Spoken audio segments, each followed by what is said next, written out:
Ethan Carter was a quiet soldier who had spent most of his life in places where no one remembered his name. He was steady, disciplined, and simple. He had no family in the city, no rich blood, no reason to ever think that a queen would know who he was. That was why the order that came to him one cold morning felt so strange. A rider brought a letter with the royal seal calling him to the capital. His fellow soldiers laughed and whispered, saying it must be a mistake. But the seal was real, and Ethan had no choice but to obey. The road to the capital was long, and during the journey, his mind never found rest. He thought about what crime he could have done without knowing, or what secret task he was about to face. Every step closer to the high walls of the city filled him with doubt. He was just a soldier who followed orders, not someone who belonged in a palace. When he arrived, the guards at the great gate looked at him with suspicion. His simple uniform made him look out of place among the polished armor and shining swords of the royal guard.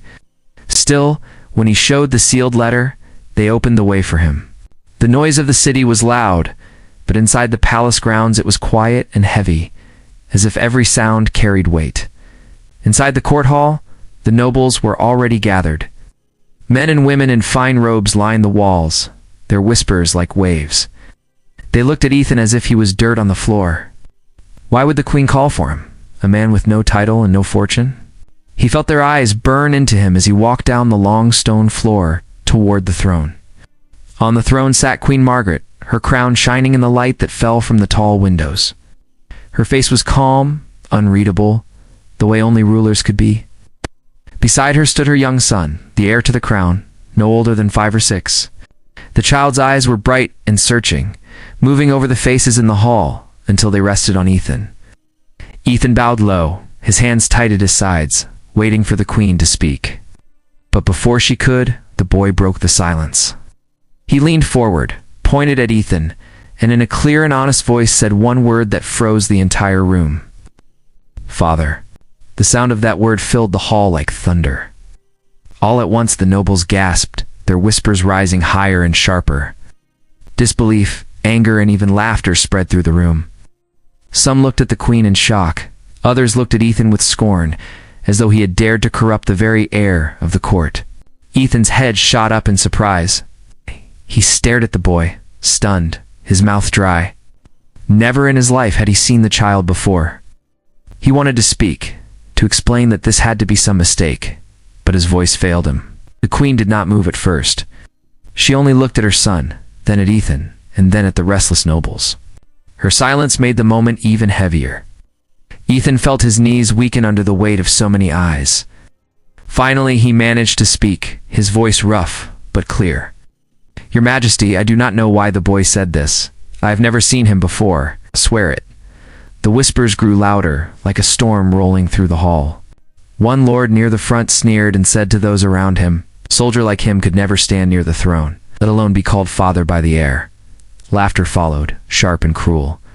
But the child did not take back his words. He reached forward again, his small hand outstretched toward Ethan, and repeated softly, Father. The court fell into another silence, this one even deeper than before. No one dared speak, waiting for the queen. Queen Margaret raised her hand and the hall obeyed, the noise dying at once. She looked at Ethan, her eyes steady, and then she spoke in a voice that was calm but full of command. This matter will not be decided by whispers or by mockery. The soldier will stay within the palace until the truth is known. The nobles bowed their heads, though many of them did so with hidden smiles or bitter eyes. Ethan stood frozen, still trying to understand what had just happened. The queen rose from her throne and left the hall with her child, the boy glancing back once at Ethan before disappearing behind the high doors. The nobles began to whisper again, but Ethan could not hear their words. All he could hear was the voice of the boy echoing in his mind. Father. Ethan Carter was taken to a chamber inside the palace. Guards walked with him, their armor making a heavy sound on the stone floor. They did not speak to him, only pointed to a small room with a tall window. It was not a prison cell, but it was not freedom either. He was told he must remain there until the queen gave her word. Alone in the room, Ethan tried to understand what had happened. He was a soldier, nothing more, yet the young prince had called him father in front of the whole court. He thought again and again, searching his memory for any moment that might explain it, but there was nothing. He had never seen the boy before. As hours passed, a servant brought food and water, but even she looked at him with eyes full of questions. Whispers moved fast through the palace. Ethan could feel the weight of unseen voices pressing against the walls. The next morning, he was called again to stand before the queen. No? The great hall was quieter this time, but the nobles were still there, their faces sharp and full of judgment. Oh. Ethan walked slowly to the center of the chamber, keeping his head bowed. Queen Margaret sat high upon her throne, her son at her side. The child clung to her hand, but looked at Ethan with the same open trust as before. When Ethan reached the center, the queen spoke. Her voice carried across the hall. "Were Ethan Carter, a soldier of the border garrison? Is this true?" "Yes, your majesty," Ethan answered. "You do not know why my son has called you father?" "No, your majesty." "I do not know," he said, his words steady, though his heart was heavy. The nobles whispered again. Some laughed under their breath, others shook their heads.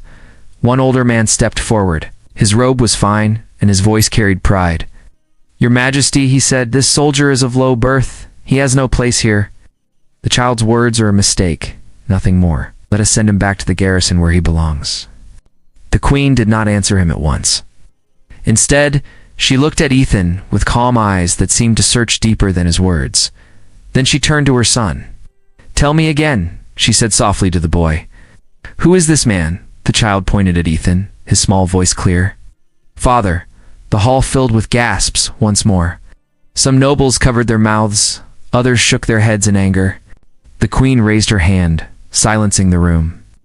"The word of a child is not law," she said, "but it is not empty either, until we know the truth. This man will remain within these walls under my watch."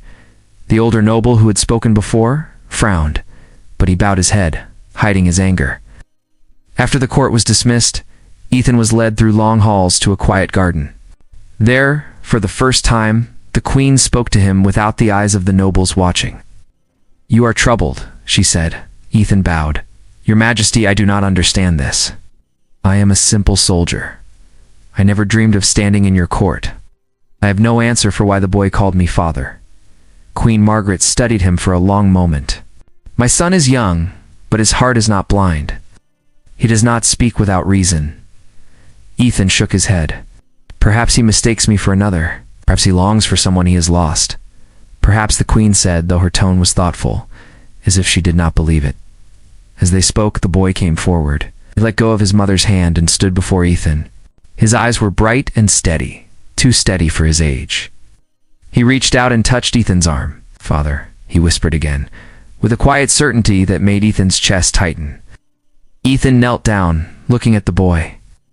"I am not your father," he said gently, "but I will not turn away from you." The queen watched in silence. For the first time, a faint softness touched her face, though her eyes remained guarded. Behind the high walls of the garden, unseen figures watched. Servants, guards, and even a few nobles carried the story from lip to lip, and with every whisper, the doubt grew stronger. Some said the queen had lost her honor. Some said the soldier had bewitched the boy. Others feared something far deeper, something they could not yet name. As the sun set over the palace, Ethan stood in the garden with the child at his side and the queen watching from her throne of stone in silence. He felt the weight of a storm building, though he could not yet see its shape. Days passed in the palace, and Ethan Carter lived like a man caught between two worlds. He was no longer a soldier of the border garrison, yet he was not one of the nobles either. He walked through halls filled with whispers, every glance sharp with suspicion. Some servants bowed to him politely, others turned away as if his presence was shameful. The young prince stayed close to him whenever he was allowed. The child would sit beside Ethan in the gardens, follow him through the long corridors, and smile in a way that eased Ethan's heavy thoughts. Still, every time the boy called him father, Ethan's heart grew tighter. It was a word filled with meaning, and he did not understand why it was given to him. One evening, Queen Margaret asked Ethan to meet her in a private chamber. The room was quiet, lit only by a few lamps, and the sound of the city beyond the palace was faint. She stood near a tall window, her crown set aside, her face softer than when she ruled in court. "You are confused," she said. But I must tell you what I believe." Ethan bowed his head.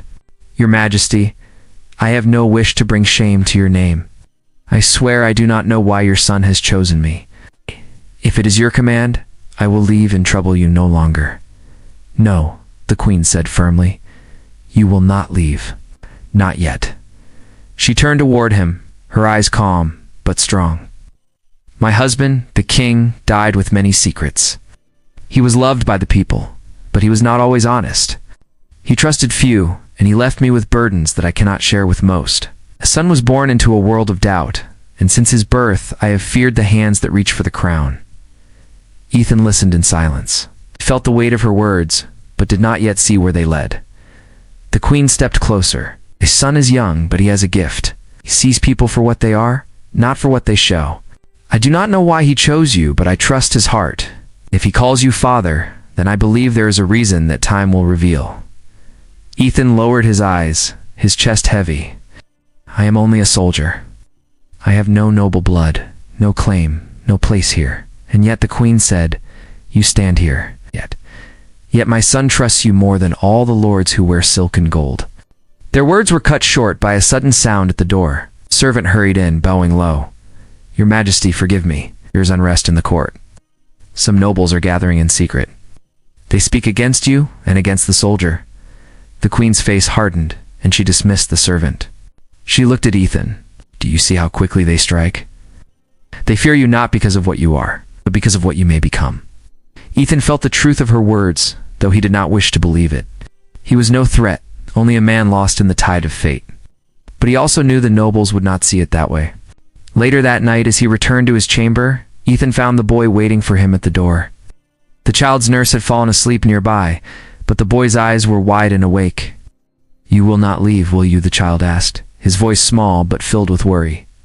Ethan knelt down, meeting the boy's gaze. "I will not leave you. I give you my word." The boy smiled and pressed his small hand into Ethan's. It was a simple touch, but it carried more weight than all the titles in the palace. When Ethan closed his eyes to rest, memories of his past rose up. He saw battles fought on far borders, comrades lost in silence, and long nights where no one waited for his return. He had lived a life without family, without children, without anyone to call him father. And now, in this strange twist of fate, a child had given him that name. Beyond the stone walls, the nobles plotted. They spoke in low voices, their plans filled with ambition and anger. They could not accept a soldier gaining the trust of the queen or the heir. To them, Ethan was a danger, and dangers had to be removed. But inside the palace garden, under the quiet of the stars, Ethan sat with the child beside him. For the first time in many years, he did not feel alone. The palace grew restless as days passed.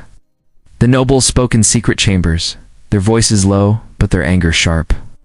They could not accept that a soldier with no title stood close to the queen and her son. They said it was a shame, a stain upon the crown. They feared that the boy's word might give Ethan power he did not seek. Ethan felt the change in the air. Guards who once looked at him with respect now watched him with suspicion. Servants whispered when he walked by. He heard his name carried in the corridors like a shadow. He'd wished to leave, to return to the life of a soldier. But the queen's order bound him to stay. One night while the city slept, 2 men came to his chamber. They wore the colors of the court, but their faces were cold. They told him he was under arrest, accused of treason. Ethan did not resist. He was taken through dark halls to a place beneath the palace. Stone walls surrounded him, and heavy bars closed behind him. Alone in the silence, Ethan sat on the hard floor, his hands resting on his knees. He wondered what crime he had been accused of. He had not spoken against the queen. He had not lifted a hand against her rule. Yet he knew that truth mattered little when men with power wished to see another fall. The next morning the court gathered. The nobles stood tall, their robes shining, their voices raised in false concern. They said Ethan had tricked the young prince, that he had bewitched the child into calling him father. They demanded that he be cast out, if not worse. Queen Margaret listened, her face still, though her hands tightened on the arms of her throne. She asked for proof, but none was given. Still the nobles pressed, their voices growing louder. When the boy heard that Ethan was locked away, he slipped from his nurse's side and ran to the lower halls. The guards tried to stop him, but he pushed through with tears in his eyes. He found Ethan behind the bars, sitting in the dim light. The boy pressed his small hand against the cold iron. "Please do not leave me," he whispered. "They cannot take you away." Ethan moved closer, kneeling before him. He touched the boy's hand through the bars. "I will not leave you," he said softly. "No matter what they do, I will stand by you." Tears filled the child's eyes, but he nodded, holding on to Ethan's words. Soon after, a storm broke inside the palace. A group of nobles, tired of waiting, made their move. They gathered armed men and struck against the queen's loyal guard. Shouts filled the night, steel clashing against steel in the corridors. The rebellion had begun. Queen Margaret stood in the throne room as her faithful guards fought to protect her. The sound of battle echoed closer. When the chains of Ethan's cell were broken by loyal soldiers, he rose without hesitation. He took up a fallen sword and rushed to the fight. The halls burned with the fire of torches and the cries of men. Ethan fought side by side with the queen's guard, his blade cutting through the rebels. He moved with the steady skill of a soldier who had seen war before. Though he had no armor of gold, he stood as a shield for the throne. The boy was taken to safety, but his cries for Ethan carried through the halls, and Ethan, hearing them, fought harder. The nobles who had plotted so long saw their hopes fall apart. Their men were broken, their power scattered. When dawn came, the rebellion was crushed. The floors of the palace were stained with the price of their treachery. When the fighting ended, Ethan stood in the great hall once more. His sword hung heavy in his hand, his body marked with cuts and bruises, but he still stood. The queen looked at him, her eyes filled with both relief and unspoken gratitude. The boy ran to him, slipping free from his keepers, and threw his arms around Ethan. In that moment, with the court in silence, Ethan felt the weight of his promise. He was no longer only a soldier. He had become something far greater. The palace was quiet after the battle. The halls that had once echoed with shouts and steel now held only silence. The nobles who had betrayed the crown were gone, their plans broken, their names stained with shame.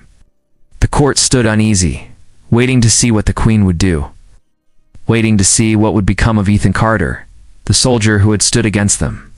Ethan stood in the throne room, his clothes torn, his hands marked with cuts, but his eyes steady. He had not asked for this place, yet fate had carried him here. The boy, still holding his hand, stood proudly beside him. The nobles lined the walls, their faces pale, their voices gone. Queen Margaret rose from her throne. She looked out at the hall, her crown shining in the morning light that fell through the tall windows. Her voice was calm, but strong enough to carry through the silence. This soldier has been accused, mocked, and cast into chains, yet when the true test came, he did not run. He fought not for himself, but for the crown, for me, and for my son. Let all here see who stood with honor when others turned to betrayal. No one spoke. The nobles lowered their eyes, ashamed, for none of them had raised a hand to protect her. The boy let go of Ethan's hand and stepped forward. He looked at the hall filled with lords and ladies, and then he turned back to Ethan. His small voice broke the silence once more. "Father?" The word rang through the chamber. No one dared laugh. No one dared whisper. The court that had once mocked the child's word now stood frozen, for they could not deny what they had seen. The boy had chosen him. Ethan knelt down, meeting the child's eyes. "I am not of your blood," he said softly, "but I will never leave you." The queen stepped closer, her face calm but touched with something more gentle than before. "You are not his blood, but you are his guardian. From this day forward you will stand by his side. The court may whisper, but the truth will remain. My son has chosen, and I will not turn against it." There was no cheer, no cry of joy, only silence. But this silence was different from before. It was not filled with doubt or anger. It was filled with weight, with the power of what had just been spoken. The nobles bowed slowly, some in shame, others in fear, but all of them bowed. None dared to speak against the queen's word. Ethan rose, still unsure if he deserved the trust that had been given to him, but he knew he could not turn from it. The boy looked at him with eyes full of hope, and for the first time in many years, Ethan felt a sense of belonging. In the days that followed, the palace slowly healed. Broken halls were mended, guards were set once more, and the city returned to its life. Yet within the walls, stories spread. The people spoke of the soldier who had been called father by the young prince. Some called it strange, others called it fate. Ethan did not seek glory. He walked quietly through the palace, always near the boy, always ready. He still carried the memory of battles past, but now he carried something else, something greater. He carried the trust of a child who had given him a name he had never known before. On one evening, as the sun fell and the sky turned red, Ethan stood in the garden with the boy at his side. The queen joined them, her crown set aside, her face calm. "The road ahead will not be easy," she said. "But you have shown me that loyalty does not come from blood or title. It comes from the heart. My son will grow to be king one day, and he will need you." Ethan bowed his head, "And I will stay as long as he needs me." The boy smiled and held his hand once more. And in that simple touch, Ethan felt the weight of his promise. The palace lights glowed as night came, and for the first time since he was called to the capital, Ethan no longer felt like an outsider. He was not only a soldier now, it was something more, something that no crown or title could give. He was a protector, a father, chosen not by birth, but by trust. And in the silence that followed, the court, the queen, and the boy knew the truth. Ethan Carter had become part of the crown's story forever,